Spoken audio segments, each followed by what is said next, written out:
ask questions and have a conversation at the end as well. So I will call on Billy Hosmer from Hosmer's Marina in Ogdensburg to kick us off. Billy, if you want to unmute, and you should be good to go. I'm Bill Hosmer. I own Marina Smugglers Cafe in Ogdensburg. We have more than just a restaurant. Sorry, Billy, it's a little bit quiet.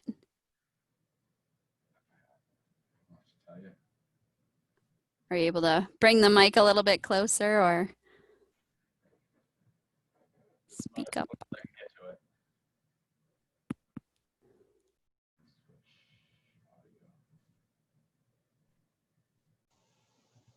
Can you hear me through that? That's perfect. Great, thank you. Different mic.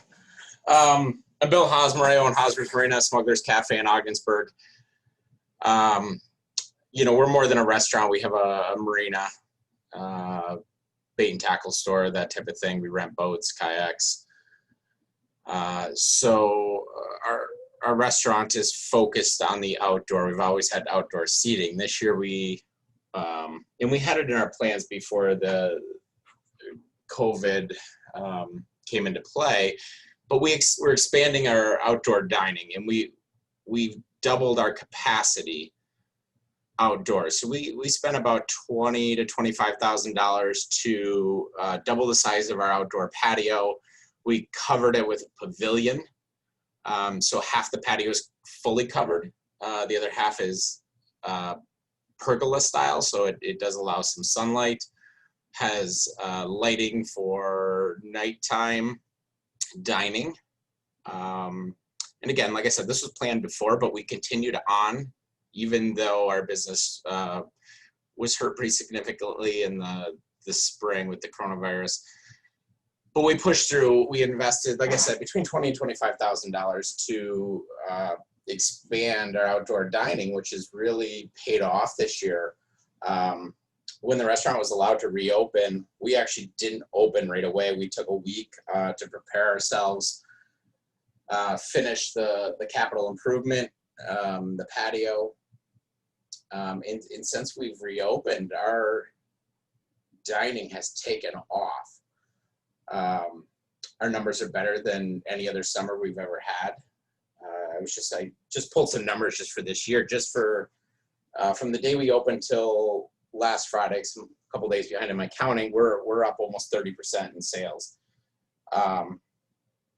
So we spent that money, and it's paid off 2 to 3 times over,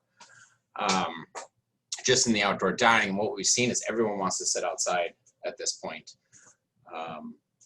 Our indoor dining is steady, but we see lines of people waiting to sit outside. It's been a big thing for us, and we are right on the river, so we do have that benefit, and we do have a large outdoor space, which allowed us to expand. So a couple of things, you know, came together for us, but it was nerve-wracking to make that big capital improvement and spend that money in an uncertain time. But when we look back, if we hadn't done that, I don't think our numbers would have been anywhere near what they are currently. So, you know, I always say sometimes you got to spend money to make money, and that's what we did this year. Brooke, I don't know what do you want me to go more on, and that's kind of what we did on the capital improvement side of things. Yep, that's great. And that was something I asked Billy to talk about, because we've found that sometimes it's hard to think about investing when money is so short. And Tom DeRosa will speak a little bit to different financing opportunities as well, and how that plays in to things. The other thing, Billy, I don't know if you want to mention, you have a little bit of a bar scene there. How has that changed, or how have you had to manage that piece? Because I know there are some businesses that have a big bar scene. We've always had not a big bar scene, but a small, steady bar scene. And in the summers, we have a fairly good one because we're on the river. And what we see, almost no bar scene, not that for it, they're not allowed to drink without eating, that type of thing. So when I look at it and I say our numbers are up almost 30%, it's 29 for the year. You know, just our summer, you know, just if I just look at alcohol, we're down 22% in alcohol. So that shows you how much our food has been up. But the alcohol scene, the bar scene is non-existent for us and for anyone I've seen. I don't have a way to combat it other than to you know, have people sitting and eating food. And by expanding our outdoor dining, it's allowed us to see people, they can eat, they can drink, and we can do more of it. So that's the only, it's what's made us survive. I don't see a bar scene. We do have a lot of angry people at times that are looking to just drink because they like to sit on the river and enjoy a beer or drink or whatever it is. But it's been a challenge, especially in the beginning, to police that. We've had to put on extra staff just to walk our shorelines to make sure people aren't taking their drinks and just sitting on our seawall or in our Adirondack chairs, or if they're coming off their boat with drinks, because we've tried to adhere to the laws as best we can. So our bar scene is really taking a dive, as it is everywhere. Okay, thank you so much for sharing. And again, I'm just having everybody speak a little bit to their situation, and then the Q&A will come at the end. Thanks so much for sharing your story with us. Next up, we have Lindsay Schultz from Foster the Plant Cafe in Potsdam, and I've asked her to talk a little bit about contactless payment and online ordering and work in the curbside scene. Hi, everybody. I know some of you might not know me because we just opened 3 months before the pandemic hit. It was a great strategy I had going forward. But if we can get through this, I'm pretty sure we'll be okay.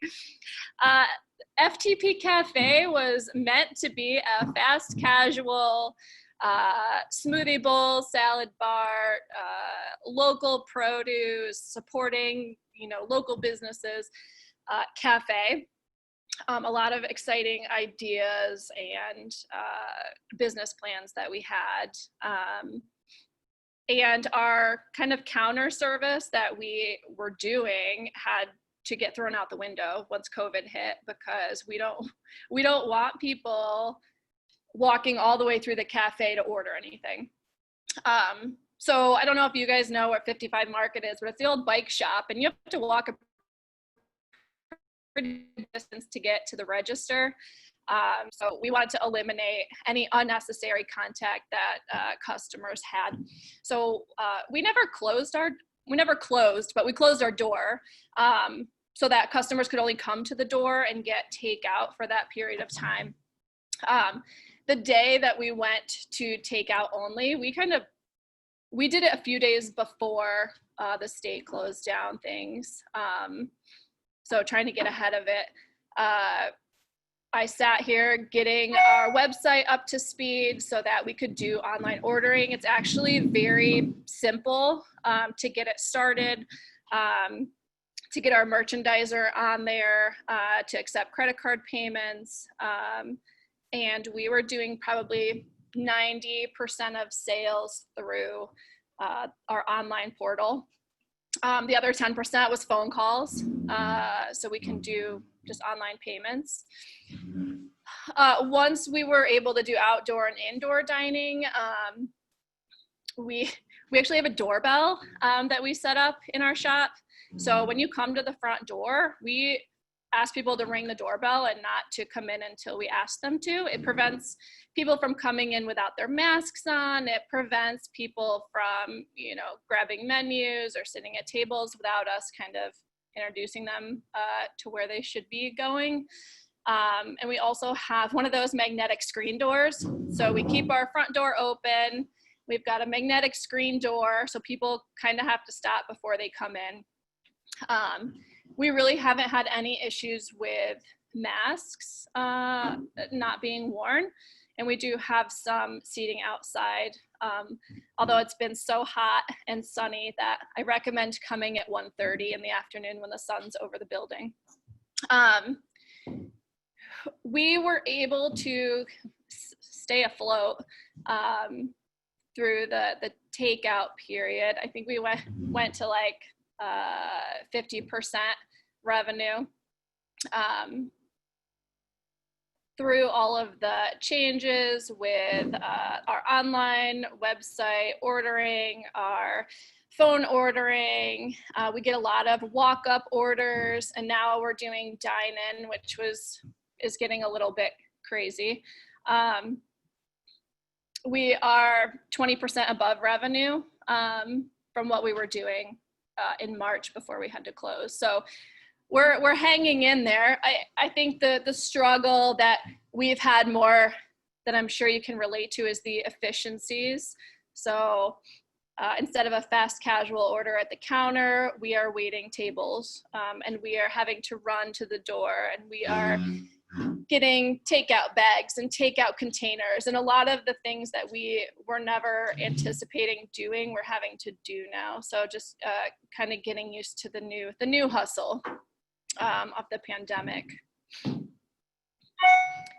Anything else you wanted me to touch on? No, I think that's good. Just kind of mentioning the online ordering is great, and it's good to know that that was pretty easy for you. And the doorbell is a unique idea. That's an interesting way of kind of managing people. So yeah, the online ordering works great here because whenever an online order comes in, our phone rings. So even if we're busy doing something, we know that an online order is coming in, and we can check it. So I think part of the problem is you kind of have to keep refreshing everything on the computer to see if orders are coming in. So that's been super helpful. And what program did you use for your online ordering? So I use Wix for my website, and then I just do online ordering through there. Okay, great. I was just curious about a certain plugin. Very good. Well, thank you, Lindsay. I'm sure we'll have some questions for you later on. Thanks. Next up, we have Leanne Kane from Elan's in Messina. Hey, everyone. I got into the restaurant business last March quite quickly. We were asked if we were interested in taking over at the Messina Country Club as the caterer. My husband has 35 years experience, so he was not new to the scene. I've never owned a restaurant or everything, so I'm more of a creative person, which kind of helps because lacking that the knowledge of how to run a restaurant itself, I can jump in where I know my expertise is to try and get attention. So I needed that right from the get-go.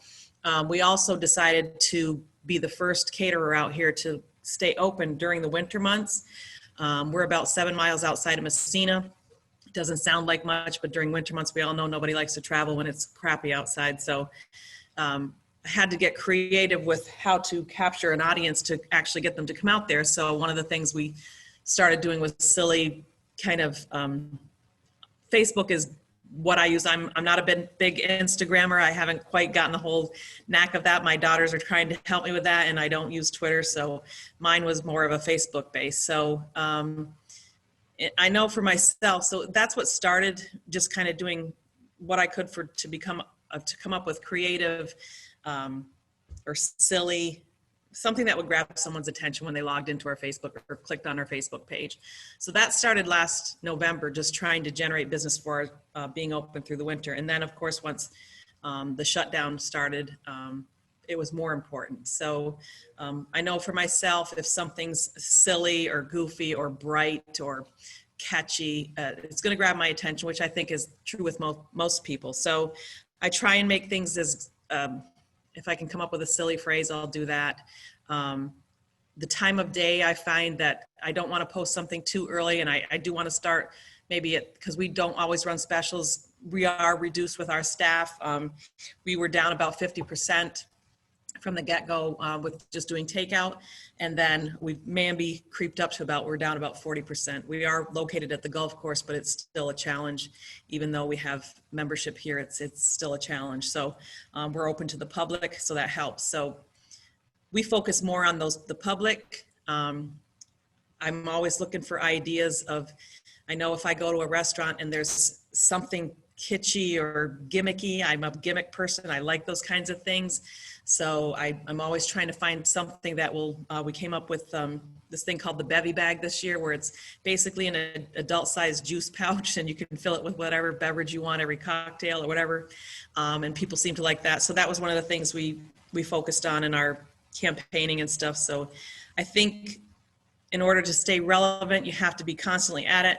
You have to come up with just different ways to grab someone's attention rather than just wording. I use a program called Canva. It's a free app. I did upgrade to the Pro just to get rid of watermarks, but there is a lot of free versions of it that you can use. They have great pre-made templates that you can just plug in your stuff, move it around as you like. So I've found that extremely helpful. That's how I come up with most of our marketing that I post online, along with taking pictures of stuff that we do. We have a beautiful background out here with the St. Lawrence River, so we're lucky with that. And I think visuals, I'm a visual person, so rather than just posting words out there, you're gonna lose me on that. So I think you've gotta have either pictures that you take yourself or just silly, fun clip art kind of things, if that works for you. So I think that's key, especially now. Like I said, the time of day, I don't post too early, I don't post too late. I try and blast it out there a few days if we've got something coming up that's gonna be different for the weekend or that particular day. So I think you just have to try, especially now, to stay relevant and to stay noticed, keep on top of making sure people know you're still around, because there are so many places, unfortunately, that have not been able to hang in there. We're one of the fortunate ones right now. So that's what we've been doing. Great, thank you. And I did ask Leanne to speak to her marketing. She's got a pretty fun Facebook stream, and you do a good job of posting menus and specials and new features and things like that. So as you said, just continuing to keep people updated that you're there, you're open, and there's fun to be had. Any positive light. Any positive light, I think, goes a long way. Absolutely. Anytime, but certainly now. So absolutely. Great. Thank you for sharing, Leanne. You're welcome. And we'll move on to Jenny Walker from 1844 House. She's got a bit of a unique situation during this unique time that I thought was good to share. Hello, everyone. I'm Jenny from 1844 House. We have been in Potsdam for the last 14 years as a farm-to-table American bistro. We had shut down during the pandemic right away in March. We weren't sure how the takeout business would be as a predominant source of income for our business, and we wanted to make sure our employees were taken care of, so we had all of them go on unemployment right away. And that ended up being a really good thing for us. We kind of took it really slow reopening and waited until it seemed like the right time, that it was a safe environment, and we could enact all of our new policies. We did start out for 6 weeks and did contactless curbside takeout, and that did really well. We used Order Ease product from Cisco, and it worked fine for that time being, but when we reopened for indoor and outdoor seating, we decided just to get rid of that program and just go back to the old-fashioned phone calls. It takes about the same amount of time for us, and it's one less program we had to monitor. So all being said, we opened back up in July 8th for indoor, outdoor, and takeout. And, it's pretty much back to normal. Our numbers are exactly where they were a year ago. We're doing less indoor dining, but we're doing more takeout. I'd say about 30% is still takeout. which is wonderful. Some of the things that we've also enacted are reducing our hours down to 4 days a week from 5. And that has allowed us to consolidate our business into those 4 days and trim our labor costs. And we're still testing the waters with this. We don't know if we'll go back to 5. Our staff seems to love the 4-day week. We're doing really well with it. So for the time being, we're just going to stay there. We also enacted a credit card fee. It's a 3.5% surcharge fee that is completely legal, and it just passes on our credit card processing fees to the guest. So, for example, in 2019, we paid out $27,000 in credit card processing fees, and this allows us to recoup a big portion of that. So we do have a disclaimer on our website. We have a disclaimer on the menu. It's in the check presenter, and if someone decides to pay with cash or check, we don't have to charge that fee. But so far so good. We haven't gotten a big pushback from it, and I think more and more businesses will be doing this, just because so many other costs have increased with PPE, with cost of foods, that has increased for us as well. So this is a nice way to kind of counteract that without having to raise our menu prices. Another thing we've done is a reduction of inventory, mostly in like the wine and alcohol portion of our sales. We, for years, had the Wine Spectator Award, and with that, had to carry a huge inventory. So there would be about $25,000 in wine in the basement. So when all this was starting to happen, we realized, okay, we need to reduce, and really just sell what most people want and not have $25,000 in inventory in the basement. So we've reduced that, kept the favorites, and that's helped a lot to kind of trim some of the costs. We don't have to keep as much in stock anymore. What else? As most of you know, 1844 is actually on the market for sale. It's not a COVID thing. This has been in part of my husband Brian and I have been planning this for actually quite a while. We've been talking with the SBDC for the past year. We kind of knew a position in Florida was coming, and this would be the next transition for us. It just so happened to coincide with COVID, which it is what it is. But as far as shifting, as far as transitioning, I think the best thing we can do is stay consistent, keep our products consistent, and it's also the hardest thing to do. If you come in for the buffalo shrimp and it's really spicy one day, and you come the next day and it's perfect, or the next day it's soggy, consistency is the biggest thing in the restaurant industry. So that's really where we concentrate. And with me transitioning the day-to-day business over to our long-term staff, that's what I have to say every day. Let's just make sure we're consistent. We can add new things, we can add new services and products, and as long as they're consistent, they'll be successful. So I think hopefully I went through everything I needed to. I don't know if I should talk on any other points. No, that's great. Thank you, Jenny. You touched on a lot of different things. So again, we try to pick these panelists and have them touch on a number of different things. Jenny, what would you say is the period of time you started planning for transition? I know you said it's not COVID related. I just like to make sure people know. Sure. It's actually been 3 years that we've been working on this. Just in the past year, it's gotten more and more serious. Yeah, good. Yep, we always try to make that clear to people that it shouldn't be a short plan. It should be a long-term plan, and we wish you the best success in that. And if anybody else on the line is looking for another restaurant, you can get in touch with Jenny. That's great. Thank you so much. And I'll encourage people, if you have questions right now, to type them into the chat. If you feel like it's, well, I always say, no question is too silly or too small. So feel free to ask the question. If you're more comfortable just sending it to me, you can click down on the 2 and just send it to me and I will read it out.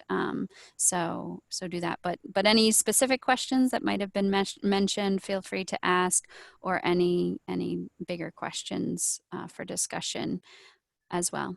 I'm gonna feel free to continue to type in. We're gonna keep moving here, and Tom DeRosa is gonna take over with his piece here on cost saving suggestions, and then we will have our Q&A and conversation at the end. Thank you, Brooke. Hello, everybody. Can you hear me? Yes. I hope. Okay, coming through. Good. Brooke, you can go to the next. I love that slide. You can go to the next slide. I know what I'm having for dinner. Thank you.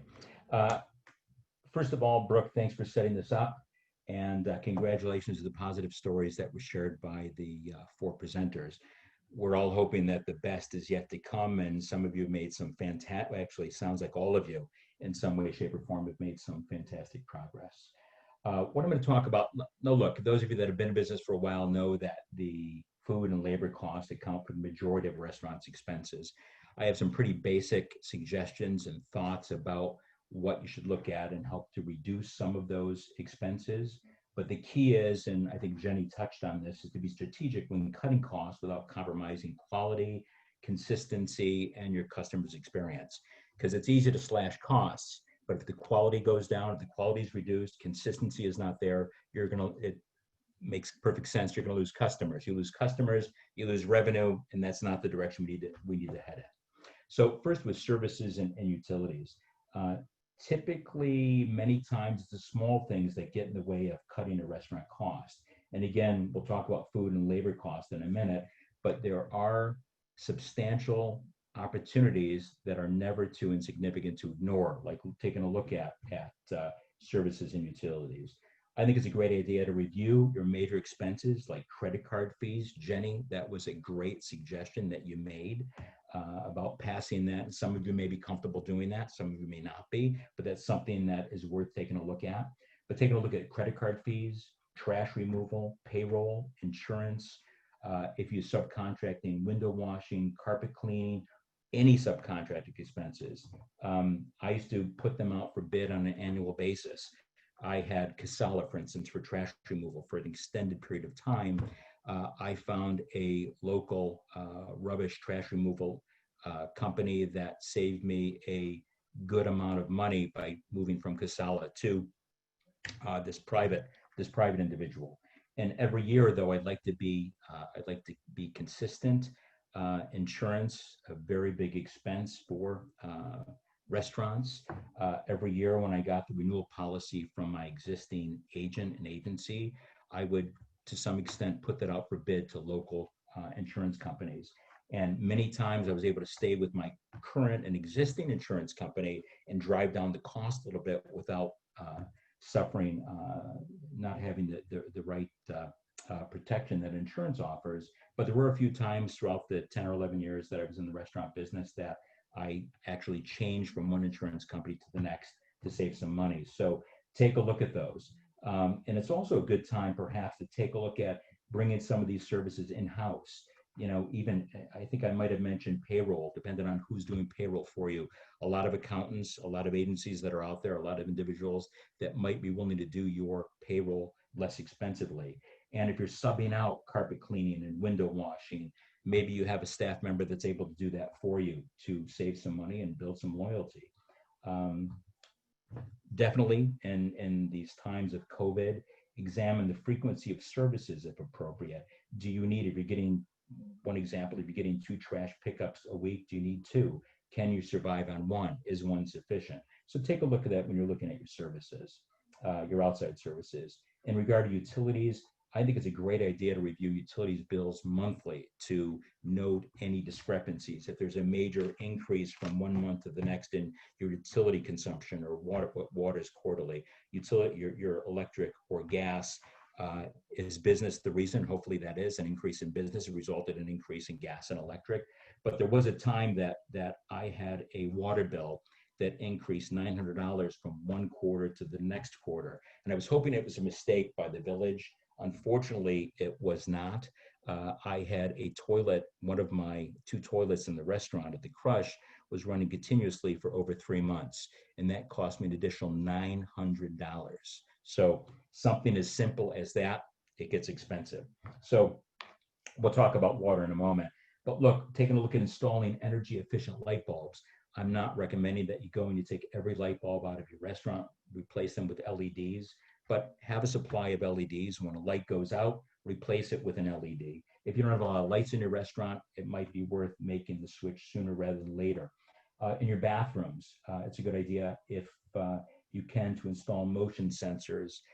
I would hate coming in the next day and seeing that the light had been left on either by the staff or a customer. And look, when that happens for a couple hours, that's fine. But when it happens continually, that electrical consumption can be rather expensive. I know that some of you experience an uptick in business, and that's fantastic. But some of the presenters, I should say, but if some of you are experiencing a downturn in business, take a look at your equipment. Are there any standalone refrigerators and freezers that you can idle, you can unplug, you can consolidate an existing fridge or freezer? That will save a lot of money. And routine maintenance. It's important. I know it's an expense, but it's important to schedule and adhere to a schedule of routine maintenance on all your major equipment. Simple things like replacing water filters.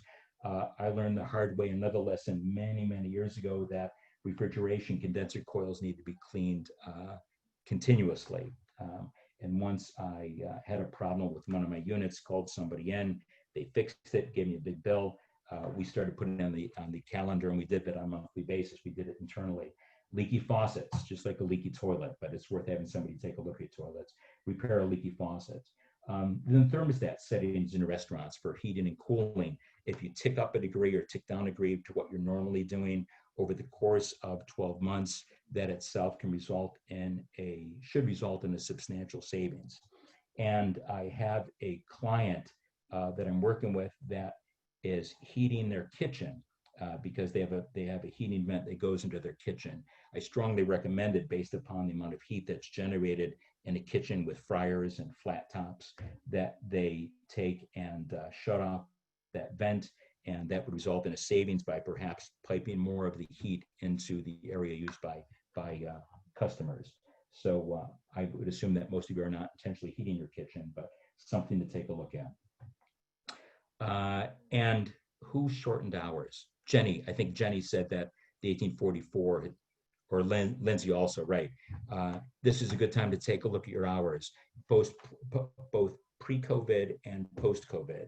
If you need to make an adjustment in your hours, whether that's the daily number of hours that you're open or closing on your slowest day, this is now a great time to do that. You don't have to live with that forever, but in order to help make it through COVID, it might be a good time to reduce hours without a reduction in revenue. So take a look at, again, pre-COVID and post-COVID, sales figures and see what makes sense.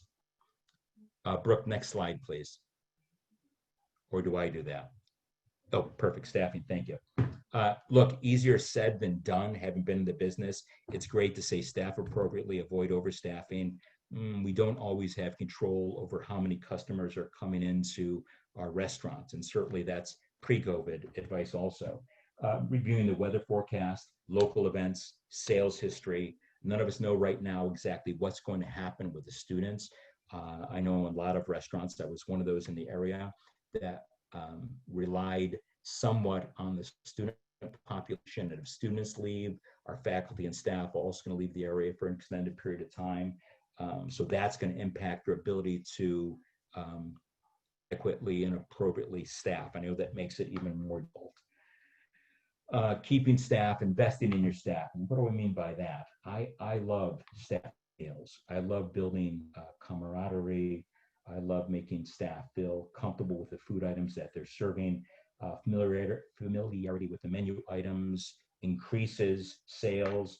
I've been in restaurants before, and I'm not talking locally, where I've asked, where I've not know exactly what an item is, and I said, so what are your scallops like? And the server said, I don't know, I've never had them. You know, that doesn't instill confidence, and I might have, instead of scallops, I might have gone to a salad, who knows? But staff meals, I think they're real important. It's a great time also to talk to your staff, the specials or items that you want them to push that evening. And also get feedback from your staff as to problems or things that they've seen when waiting on customers. And again, easier said than done. Respect the your staff's personal lives when possible. And I know it's not always, haven't been in the business, it's not always possible to remain flexible and understanding for time off requests.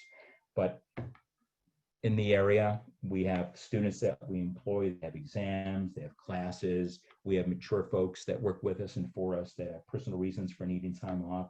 And obviously you can recognize and agree to a staff schedule change, loyalty. And I've seen this not just in the restaurant business, but in business in general.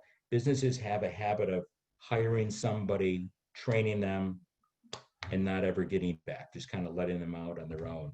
It's incredibly important. I don't think I'm not sure exactly who's on the call, but I don't know if anybody would have a monstrous staff, but it's important to check in with your staff members personally on a regular basis. I'm not talking about daily or even weekly, but it's important to have a personal conversation with each of your staff members consistently. Feedback, it's important to cut off, it's important to get their feedback, positive and negative. And also that goes to helping reduce turnover. Obviously retention is the key. You all know the cost to replace and retrain is excessive. It's incredibly expensive, and certainly it's could and will impact business. Hire the right people, easier said than done. How do we do that? We advertise, we're bringing folks in. Most people ask for references, and I forgot what the national statistic is. I think it's over 30% of employers never check references. Somebody comes in, fills out an application, you think that this person may be good for your business, absolutely. Pick up the phone, make some phone calls. With your staff as well. This is a small area, as you all know. Sometimes we share staff, and some of your current staff members may know a potential employee that's come in to interview for a position, or they may have a recommendation who may be great for your restaurant as well. Try not to first person that you interview, even though there's a tendency to do that. You get somebody that comes in, they sound great. Can you start this afternoon at 5 p.m.? Sometimes that's a good idea. Typically it's not. But you want to convey to them, what's your time frame? Let me get back to you in a couple of days. I've got a few more interviews, and make sure you get back to them with the positive or the negative.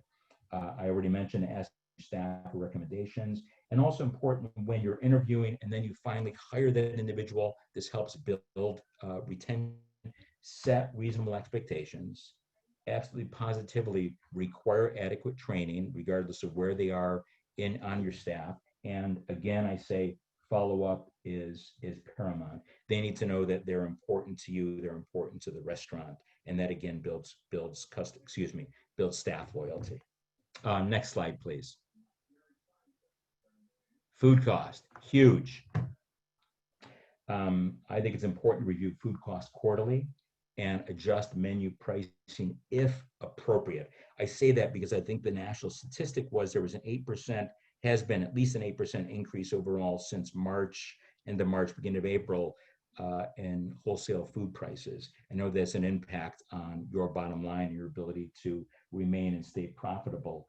But I've dealt with some restaurants while working for the New York State Small Business Development Center that do not know their food cost, have no idea what the food cost is. I think it's important if you're one of those that's listening out there that do not know what your food cost is, start working on it. Pick the top 10, 15 items, start from there, put it on a simple Excel spreadsheet. That's a great way to start. And little by little, you build the food cost of all of your menu items. And when you have an increase in price, and I'm talking a couple cents for beef, and you're not going to adjust your pricing on a weekly or a monthly basis, but maybe every couple of quarters. If prices have gone up substantially, you need to adjust your pricing, you should do so. But you really can't do that efficiently and effectively unless you know what your food cost is. And it's really it's a simple process. Next, inventory management, optimizing the ordering. I'm sorry, going back to that. Thank you. Inventory management, optimizing the ordering process. It's easy to overstock. It's easy to overorder. It makes you feel much better prepared, but it may lead to costly consequences. Waste, spoilage, outdating, which for restaurants incredibly expensive. So if you can optimizing, taking a close look at what you need, what the par levels are, set the par levels, stick with them. You'll need to adjust them based on my business, kids in town, kids out of town, parents' weekends, but you want to avoid overstocking wherever possible. Easy to say, not so easy to do, but I have some suggestions of what to do with those overstocks. Prep list for the staff, for the kitchen. The kitchen staff, what I've seen in the past, tends to over-prepare. So I think a 1-2 page list might be beneficial. I don't believe that the owner or the manager comes in and says, here's your prep list for the day, but talks to the kitchen manager, talks to the chef about, here are the number of reservations that we have. It's also parents' weekends next weekend. Let's take a look at what we should prep for today so you can do it responsibly. I think it's very important to involve the kitchen staff, the kitchen crew, and determining what's on that prep list. Makes them feel more responsible, and perhaps they'll do a little bit better job for you.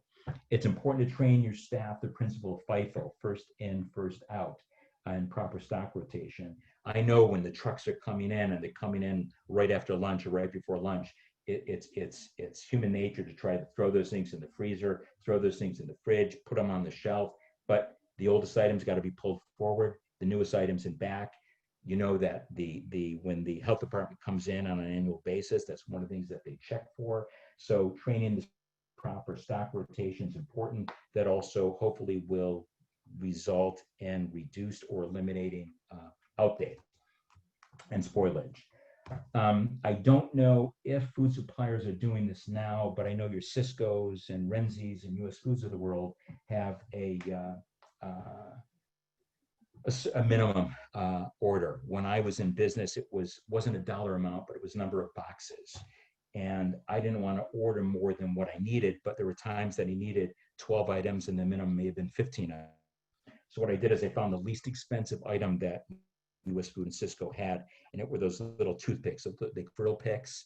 And so I would order exactly what I needed. And when I was short, I would stock up on frill picks. And I don't know when I got out of the business how many boxes of frill picks I had, but if anybody needs some, they're probably still on the shelves at First Crush. But talk to your food suppliers, and maybe some of you have, about waiving any fee if you're not meeting the minimum order.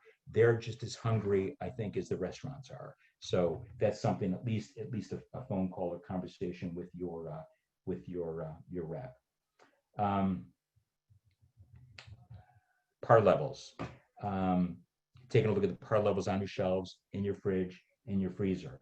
And now may also be a good time where you're looking at those par levels to trim your menu, to reduce the number of items that you currently have on the menu. You want to eliminate slow-moving, costly items from your menu. If you're finding that you have products, I was at a restaurant out of town a few weeks ago, and they had cases of pasta. They were a pasta restaurant. They were a sandwich restaurant and a coffee shop. And so we talked about what they could do with the pasta. They're going to incorporate that into salads to go with their sandwiches that they serve, because they don't serve as an entree. But take a look at the items that are sitting on your shelf. Work with your kitchen crew to turn them in terms of specials. And then during when meeting with the staff, you want to push some specials. You want to move the product out. So you get creative, purge your shelves of unpopular items. Take a look at reducing the number of items on your menu, and don't reorder them. That's going to help with dry food costs down if you don't have items on your shelf and in your fridges and freezers that you're not using. Next slide, please, Brooke. Waste, one of my favorite ways to save money. Most restaurants have stopped server going to the table with a glass of ice water. We did that many years ago in my restaurant. So when somebody asks for water, we go to the menu, we go to the table with menus, and somebody said, "Could I have an ice water?" We would always counter with, "Would you like tap water? Or would you like cold bottled water?" Something along those lines. So our sales went up, and we stopped with the ice and the labor that went into that, and getting the glass of water. And obviously revenue went up because we're not selling a glass of free tap water, but we're selling the bottled water. Reuse the unusable. I'm going to talk about the compost bucket in just a minute, but using food scraps, your kitchen crew, work with them for them to get creative. Food scraps can be used in stock. Bread crusts, which typically restaurants throw away because they're useless. They make great croutons, great breadcrumbs. Bruised strawberries, you can use those in sangria. Bananas that are starting to turn. Banana muffins, we used ours, we would take them out of the peel, freeze them, and use them in smoothies. So the things that you can do with food scraps. Some of them you can't, you throw away, but we'll talk about that. Let's talk about it right now, a compost bucket. If you don't have a compost bucket in your kitchen, I think it's a great idea to go to Lowe's, Home Depot, get one of those 5-gallon blue buckets or orange buckets, whatever color they are, put in your kitchen. And then review that compost bucket at the end of a shift or the end of the day. You know, what's in there? Is it spoilage? Is it portion control? Are you dumping out 3 pounds, 4 pounds of French fries? Maybe you need to readjust your portions. Maybe you need to, that's going to help drive. Do we need to modify our par levels and reorder points? Are we consistently throwing away peppers because they're going bad? Maybe you're ordering too many peppers. And then what we did, we worked a deal with a local farmer who came in every couple of days, took our compost buckets out, and at the same time delivered to us at what I thought was a reasonable price. Was a reasonable price. The tomatoes that he grew on farm as well, as long as taking our compost buckets to slop his pigs. Next slide, please. And marketing. Look, I know that technically marketing is not cost-cutting tip, but an increase in sales does and will have an impact on reducing expenses. I like the suggestions that Leon made a little bit earlier regarding her silly, gimmicky Facebook postings. Great ideas. I love I think you called it a bevy bag. I think it's filled with alcohol and I can take it home. I like that. That's a great idea. I think you need to become, and some of you are, I don't mean to call out one person in particular, but Lindsay, you've done a great job on social media and promoting your restaurant. This is the time, and somebody else said that during their presentation, promote the fact that you're open. You know, people are cautious now. People aren't sure if they should go out. And if they do go out, are you open? Are you offering curbside pickup? Are you offering delivery? Post your menus, post your specials. Leon, I think you said it also, photos are critical to stay relevant in this period of time. Also, what's important that I found in dealing with some restaurants and some research with the Small Business Development Center is this is an important time to promote that you are a safe place to bring your family. You're adhering to, I've seen some pictures online where they show the staff with the masks on, both the kitchen staff as well as the serving staff. I was in a coffee shop in town recently, and I was just amazed at what a great job the barista did with how often he changed his gloves. He wiped everything down. He wiped the credit card machine down. As soon as a customer left the table, he was out there with a squirt bottle. He wiped down the table. He wiped down the menus. He wiped down the chairs. I feel very comfortable going to a place like this. So promote that you're a safe place to bring the family. And if you don't have it, start a blog. Increase your community presence. Get involved. Highlight your participation in social events. Run social media contests to engage your customer. Leanne, you talked about something along those lines as well. I think that's a great idea. That's a fantastic idea. Now's the time to reassure customers that it's safe to return, whether it's to pick up or to take a delivery. And if you're offering in restaurant seating, like I think most of you are, this is the time to do it. Next slide. Actually, that was it. Next slide. Oh, funding. Okay. I know about some of these, and at the end, I think hopefully there's going to be a slide with my contact information on there. I'm the disaster counselor for New York State Small Business Development Center. My name, I'm Tom DeRosa. I think many of you probably know me. My phone number's on. Perfect. That's my cell number. That's my email address. On behalf of New York State Small Business Development Center, myself and our other counselors, we're here to help. We want to help you survive and thrive throughout this horrific time that you have gone through. And our services are available at no charge. I want to make that clear. But you can call me at any time. You can email me at any time. And if I'm not the right person in the New York State Small Business Development Center to help you, if you have other issues, we have a number of people, experts that we can rely on that we will put you in touch with. So please feel free to reach out. And Brooke, if you want to go back to that one funding page, funding. Okay, now I can speak to the New York Forward Loan Fund and the Economic Injury Disaster Loan. We call it EIDL, Economic Injury Disaster Loan. There are some loan funds available that you may qualify for. There was a grant that was available that is no longer available by New York State. Things change on almost on a daily basis. So you have any questions in regard to funding that I can assist with, the New York Forward or the Economic Injury the EIDL loan, please call me. And if you just want help reviewing your menu, reviewing your policies and procedures, make sure that you're complying with all the new rules and regulations as it relates to COVID, please contact me anytime. And I do know, and I'm sorry I can't speak to those, I know that Fred's on the line, and did I see Lee also from Canton? I think.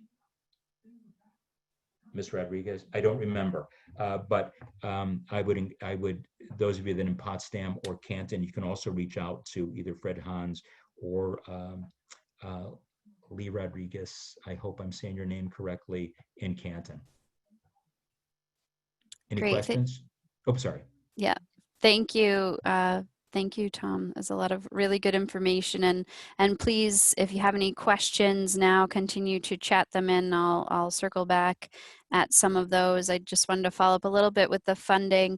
The Small Business Development Center is able to help people navigate this, prepare applications, decide what works and what doesn't work for you. And the St. Lawrence County IDA staff are also working actively in this area as well. And we were, and now we're referring more of them to those folks. The St. Lawrence County IDA has a COVID emergency working capital loan right now with the North Country Alliance, and they do also sponsor loans to the North Country Alliance. As many of you may know, in general times, there's not always a lot of financing for restaurants, but there are some options. So checking with the IDA is a good first start, and the Small Business Development Center. And as Tom mentioned, several of the communities have local loan funds that exist always or are have been developed for this purpose and are specific to COVID relief.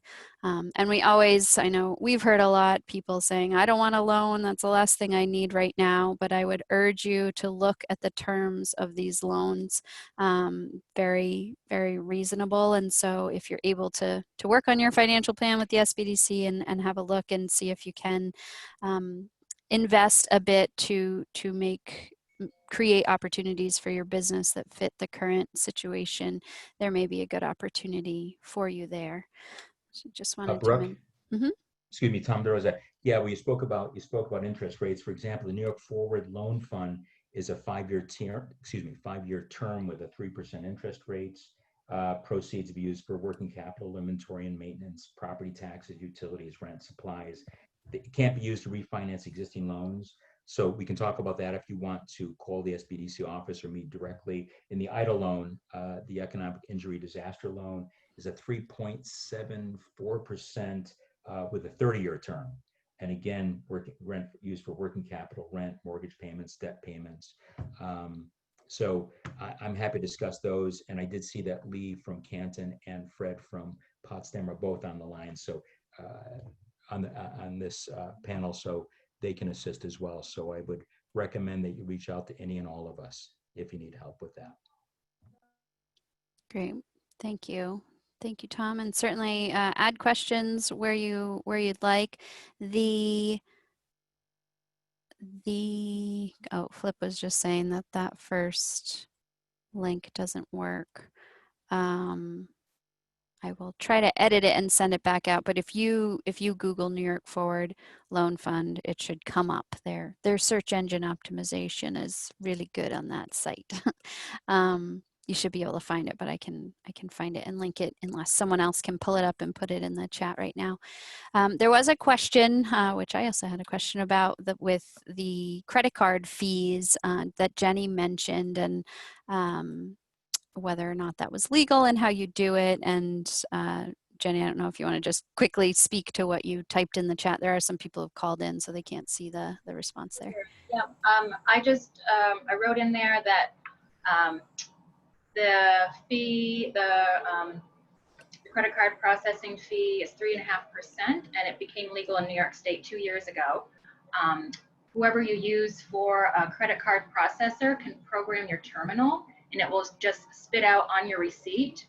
So even if, like in our restaurant, for example, someone will get a bill after dinner and it's $75, and on the bottom it'll say this amount may be subject to a 3.5% fee, and it'll say the amount if you use your credit card. So we have, legally, you have to have it on your on all your business media. So we have it on our website, we have it on our menu, we have it in the check presenter as well. So it's not a surprise to anyone, like, what is this fee? Unless you're not paying attention, you just give us a card. But we haven't had any negative feedback. Our credit card processors were a little hesitant to do it. They encouraged us not to because we're a higher end business. But I just feel like if we make it everyone aware, it's not a surprise, it's not a big deal. And I think especially now, people are really responsive and understanding to having to make sure your costs are in line. You're getting a haircut, the cost went up $5. You're doing anything, everything's going up. So it's not a huge deal, but your credit card processor can program your terminal, and it will it'll pass that fee along to the customer, and your business won't have to pay it. So. Thanks for sharing that, Jenny. That's very good information. I assume it's not just for restaurants. No, it's for any business. Mm-hmm. Yeah, good to know. Can I also say one more thing regarding the EIDL loan, the SBA EIDL loan? We were able to get this as well as the PPP, but the EIDL loan paperwork was by far the easiest thing I've ever applied for. And the grant money just came into our checking account, and then I got an email a couple weeks later saying, do you want this, the whole amount? Sure. So we have all this money sitting in a money market account. It's not due for another year, so even if we don't use it, it's still making us a little bit of money, and we can pay the whole thing back, but it's there as a safety net, and that's what we're kind of using it as, So I just want to say that the paperwork for that is by far super easy. Yeah, Penny, I've had the opposite since I'm a new business. Mm-hmm. They've required back and forth about 5 times. I still don't have a loan through EIDL because I'm so new. Okay. So it's been super challenging. They want a new business plan. They want all this paperwork. So I've kind of thrown in the towel at this point. Oh, that's too bad. Were you able to get it as well? What's that? Were you able to get the grant portion? Yeah, I was able to get the grant, but I got the PPP loan, so it just rolls into that. So it's fine. Ooh. Yeah, that is, I have heard that newer businesses have had a challenge with it, but those who are in business, it's extremely easy. So it's definitely worth at least looking into. You don't have to accept it. You don't have to accept the whole thing. And that money will run out, so it won't be there forever. So as Jenny said, it's a good idea if you can get it to get it. And even if you need to put it aside for now, and you can prepay it with no penalties. So and the terms are really favorable. So it's a good opportunity. Just for cash flow, certainly. Any other questions here? I'm just trying to scroll through to see if we had anything, or do any of our panelists want to add anything or comment on what anyone else said or anything that Tom said that might be helpful to others? I'll answer a couple of the questions that came up if you don't mind. Yeah, that's great. I think there was a question from Mark about changes to business plan long term. I think, like the other panelists said, there's a lot of adapting and changing to do. So like we used to have a salad bar, and we just don't feel comfortable having that anymore. So we put the salad bar inside our kitchen now, and we have build your own salad options where people can tell us what they would want in their salad, and we build it. And we also started doing wraps as well, so we have more lunch options. We also are doing breakfast items so we can capture more locals. When we started, we were hoping to get locals and college students with some of our fresh items, but with the college students not here for most of the time that we've been open, we kind of had to adapt to what the locals were looking for. I will say that in the darkest of days during the pandemic, we started doing family meals, which were a huge hit. And if anybody can do those, I would definitely recommend it. I don't even have a full kitchen. I cook in Instant Pots and a half-size oven.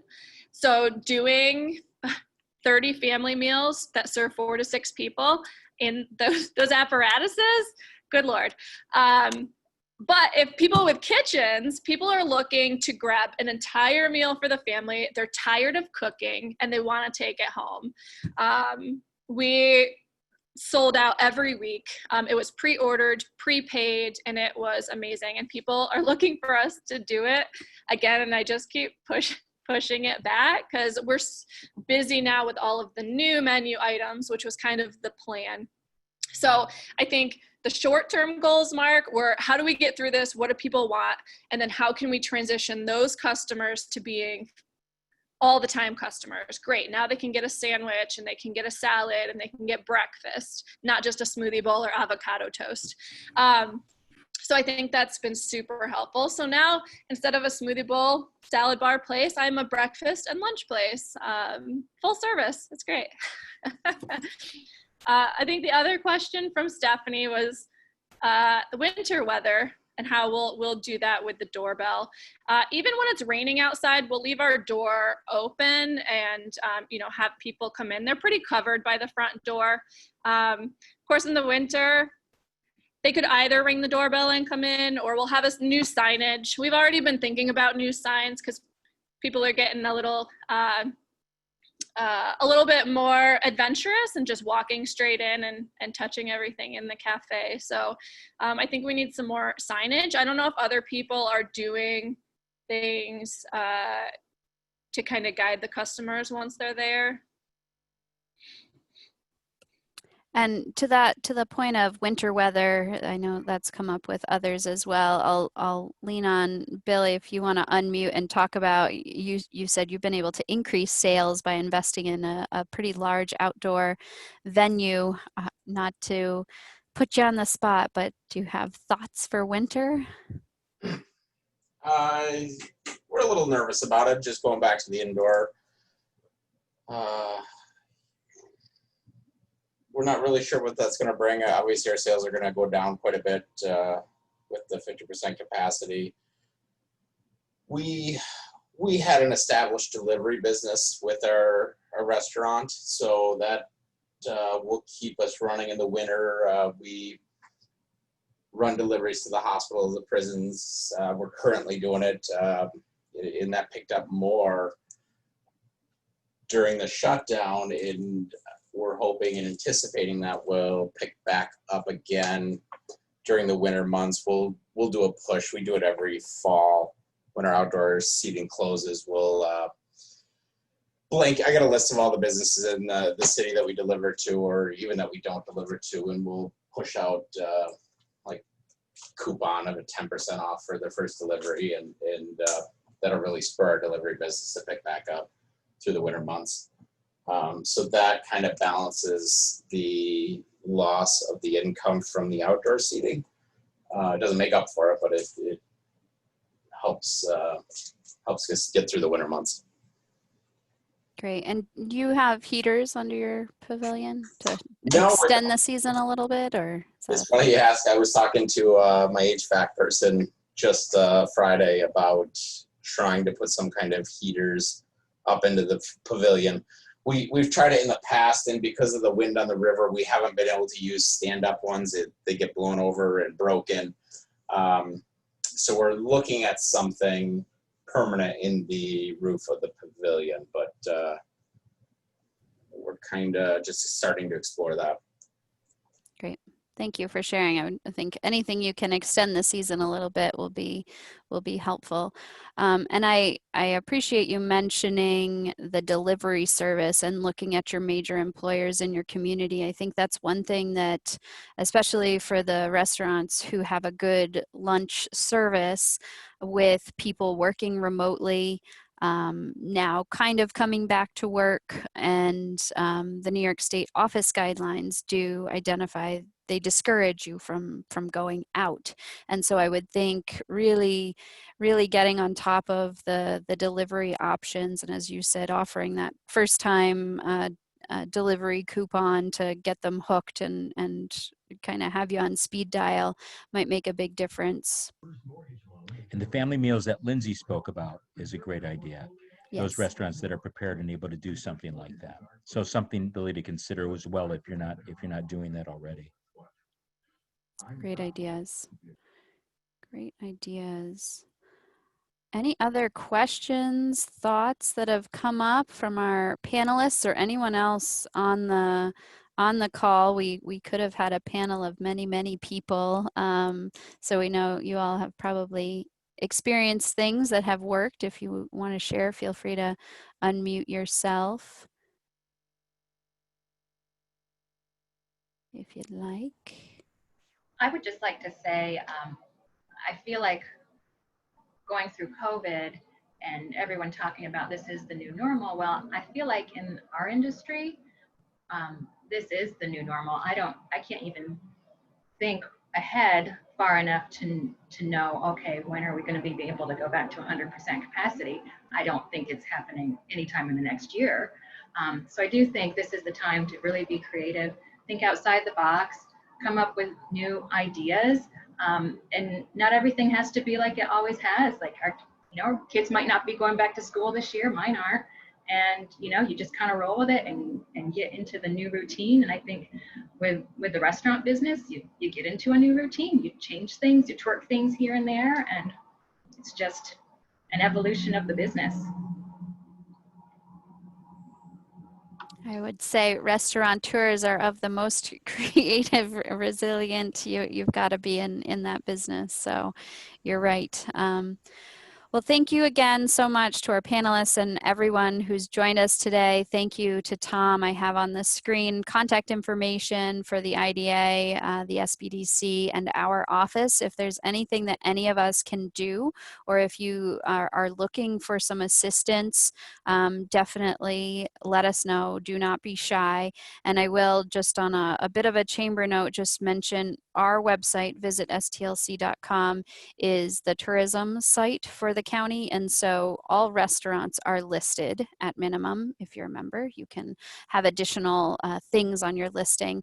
But whether it's on whatever chamber you're involved in, or your Google listing, your Facebook listing, make sure that it's up to date all the time. If you do decide to change your hours or change your menu, having your menu really accessible is extremely important, as people especially are ordering takeout and delivery, and just really keeping on top of that. It can be hard with everything that's going on, but make sure those listings are updated, your menu is accessible, and if you have online ordering and that sort of thing, that you remind people every day of that. It never gets old.